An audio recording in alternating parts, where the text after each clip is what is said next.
see nii-öelda paar kuud ettevalmistustreeninguid, mis ta siis minu käe all praegu on teinud, ütleme nii, et jõunäitajad, ma võin öelda küll, on kahekordistunud sellega võrreldes, mis me esimeste trennidega tegime. Et kui näiteks jalapress oli 50 kilo, ma mäletan, esimene trenn ma panin peale ja raskusi ma enam-vähem valin võrreldes teiste tavainimestega, enam-vähem tean, kui palju nagu peale panna, et kui isegi inimene trennis ei ole käinud, siis 50 kilo oli palju ja me pidime raskuse pealt ära võtma, sellepärast et ta ei suutnud sellega teha. Ja täna me tegime 130 kilogrammiga 6 kordust, et see on vaata, et 3-kordistanud selle raskuse, millega ta selle mõne kuuga.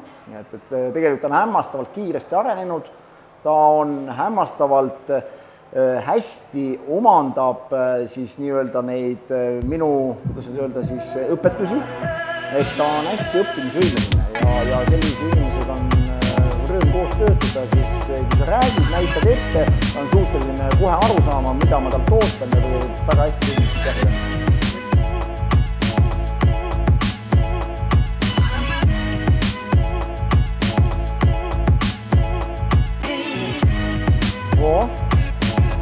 Ei pea üldse panema raskust juurde, selle eesmärk ei ole, aga see tunnetus peaks olema siin parem. Väga hästi. Nii, tõmba peale. Ja rahulikult tagasi. Küünarnukid jäävad natukene üles poole ja surud lahti. Rahulikult jälle hingad sisse ja...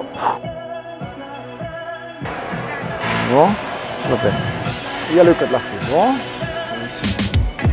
Ja surud ette välja sirgu. Nüüd tuleb hinge jätte taga külmi sisse, all korra liisatus, rahulikult liigutus üles, kiirem ja jõulisem liigutus alla.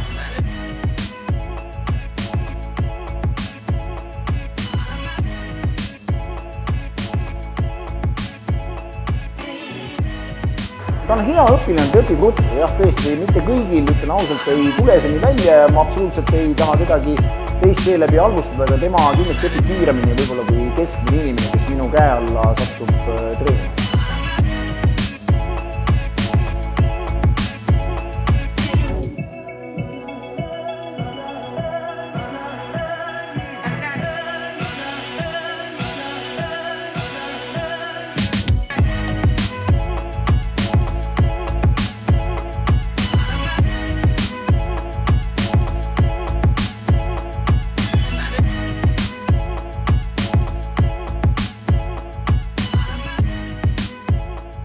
Venitus sisse, ja alla.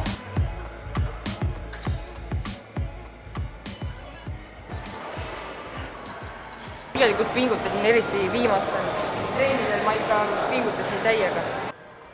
2 seisatustega. 3, 7. Nii, väga hästi teisele poole.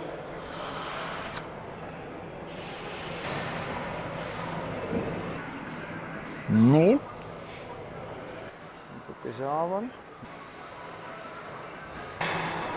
Hoiad. Kõik siis. Jah.